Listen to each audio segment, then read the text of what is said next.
या आज हम सीख रहे हैं CSS कैस्केड स्टाइल शीट। जब हम HTML पेज बनाते हैं तो HTML पेज हमारा टेक्स्ट क्रिएट करने के काम आता है। जब हम कंटेंट बना लेते हैं तो उस कंटेंट को हमें ब्यूटी देने के लिए उसमें कलर, बॉर्डर, शेडिंग, ठीक है, वो डिफाइन करने के लिए हमें कैस्केड स्टाइल शीट काम में लेती है। तो CSS जो है वो 3 पार्ट में काम आती है।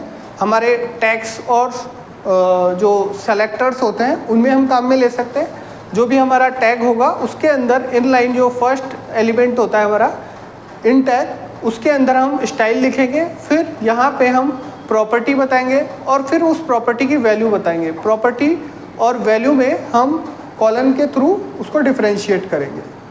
फिर आता है सेकंड केस, अगर हमें पूरे पेज के लिए स्टाइल शीट डिफाइन करनी है तो हम ऑन पेज इस पे करते हैं। ऑन पेज में हम जब हमारा हेड सेक्शन होता है, HTML के बाद में जो हेड सेक्शन होता है उसमें हम स्टाइल डिफाइन करते हैं और उसके बाद में जो भी हमारा टैग है उस टैग को डिफाइन करके कर्ली ब्रैकेट्स में हम उसकी जो भी हमें प्रॉपर्टीज़ में वैल्यू डिफाइन करनी है वो कर सकते हैं। जैसे यहाँ पे कलर को मैं रेड डिफाइन कर रहा हूँ, फिर सेमीकोलन से इसको एंड कर रहा हूँ, फिर टेक्स्ट अलाइनमेंट, फिर इसको मैं सेंटर से डिफाइन कर रहा हूँ और फिर मैंने ये ख़त्म कर दिया। यहाँ कर्ली ब्रैकेट क्लोज हो जाएगा स्टार्ट का, और यहाँ स्टाइल स्टार्ट हुई थी यहाँ क्लोज हो जाएगा, और हेड सेक्शन यहाँ स्टार्ट हुआ यहाँ क्लोज हो जाएगा।